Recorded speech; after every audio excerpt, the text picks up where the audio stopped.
Yes, देखिए next question, very important question and very good question and very simple question.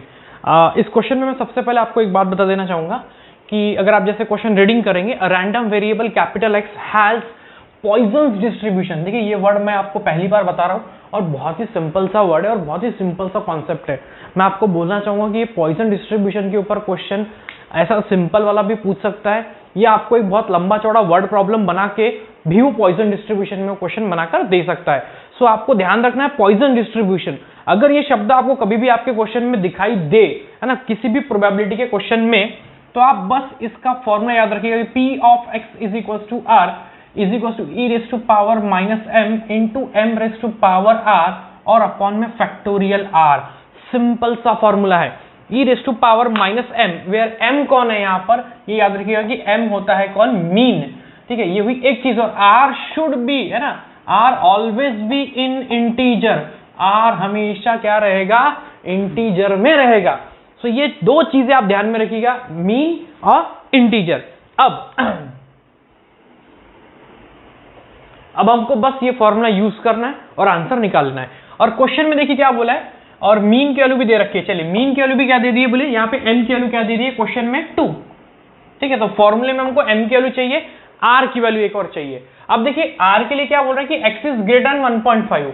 अब 1.5 से बड़ा, अब वही 1.5 से बड़ा मतलब कि तो बहुत सारी वैल्यू आ गई, 2 3 4 5 6 7 अप टू दी इनफाइनाइट हो गई। सो हम इसको ऐसे नहीं सॉल्व करेंगे, है ना। आप सभी को पता है कि प्रोबेबिलिटी मतलब कि जब कभी भी आपको वैल्यू निकालनी है इस प्रकार की, तो ये बिल्कुल याद रखना कि probability of x is greater than 1.5 is always equal to 1 minus, आप इसको क्या करते हैं 1 माइनस करके भी निकाल सकते हैं, है ना। 1 मतलब कि 100%। सो ये बेसिकली इससे बड़ा मतलब कि जो पॉसिबल चांसेस है आप उसको 100 में से माइनस कर देते हो, ये उसका मीनिंग होता है। ठीक है, सो आप देखिए 60% अगर आपको कैलकुलेट करना है तो आप उसको 100 माइनस 40 लिख सकते हो। 80% कैलकुलेट करना है तो आप उसको 100 माइनस 20% लिख सकते हो। सो यही वो चीज हम यहाँ पर भी करते हैं। सो x की वैल्यू 1.5 से बड़ी तो हम उसको क्या करते हैं 1 में से माइनस करते हैं। अब देखिए 1 में से माइनस क्या करेंगे, p of x is equal to 0 plus p of x is equal to 1। ऐसा इसलिए करेंगे बिकॉज अब 1.5 से बड़े तो बहुत सारी वैल्यू है, लेकिन 1.5 से छोटी कौन सी वैल्यू है, 0 और 1।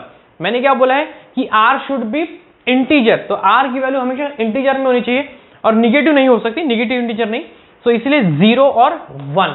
सो बेसिकली हमको ये दो चीजें निकालनी थी और ये दो चीजें हमको कैलकुलेट करके आंसर निकाल लेना है। और एक बात बिल्कुल याद रखना कि अगर p of x is greater than r है, इसका मतलब होता है 1 minus p of x less than equals to r होता है, ठीक है, less than equals to r अगर ग्रेटर देन है तो। अब देखिए ध्यान से, सो यही वाला कॉन्सेप्ट यूज करूंगा तो मैं p of x equal to 0, देखिए p of x equal to 0, ये इस फॉर्मूले के ऊपर देखिए, इस फॉर्मूले के ऊपर मैं r की वैल्यू कितनी पुट करूंगा 0 और m की वैल्यू कितनी दे रखी है 2। ये कितना हो गया बोले e raise to power minus 2 और m raise to power, m मतलब कौन है 2 रेज टू पावर कितना 2 रेज टू पावर कितना हो जाएगा बोलिए 0 और अपॉन में 0 factorial and we all know that कि 2 power 0 is 1, 0 factorial is also 1। So basically ये कितना है 1 अपॉन e स्क्वायर आया। ठीक है, अब p of x is equal to 1 का वैल्यू निकाल लीजिए, वेरी इजी क्वेश्चन है। हाँ चलिए, अब m की जगह अगेन वही आ जाएगा, m की जगह तो -2 और 2 की जगह 2, m की जगह अगेन 2 और r की वैल्यू इस बार क्या है 1 और अपॉन में क्या आ जाएगा आपका बोलिए 1 factorial. Again 1 factorial is basically 1 and 2 power 1 is 2 e raise to power -2। So मैं इसको लिख सकता हूँ 2 upon e square. Can I write like this? Of course, because e raise to power -2 है, नीचे लेके आऊंगा पावर पॉजिटिव बन जाएगा, 2 मल्टीप्लाई में था तो 2 ऐसा ही रह गया। सो ये हमने दोनों वैल्यू निकाल लिए। अब हम इस फॉर्मूले के अंदर इसको पुटअप कर देंगे और हम आंसर को निकाल लेंगे। ठीक है, सो देखिए ध्यान से एवरीवन, मैं आंसर निकालने के लिए जा रहा हूं। p of x is greater than 1.5 is equal to 1 minus, हाँ बोलिए 1 minus p of x equal to 0 plus p of x equal to 1। 0 मतलब ये हो जाएगा आपका बोलिए कितना 1 upon e square plus 2 upon e square. So 1 upon e square plus 2 upon e square is basically 1 minus 3 upon e square. इसको आपने simplify कर लिया, e स्क्वायर माइनस 3 है ना, और अपॉन में e स्क्वायर। सो आपका जो करेक्ट ऑप्शन हुआ, yes correct option is C. देखिए बहुत इजी क्वेश्चन था। मैं फिर बोलना चाहूंगा, आपने यहाँ पर एक नई चीज पढ़ी, that is binomial Poisson distribution, not binomial, Poisson distribution. Formula याद रखिएगा, e raise to power minus m into m raise to power r और डिवाइड में फैक्टोरियल r, ठीक है, very important, m is mean, clear, and r should be integer, only positive integer, okay, note down.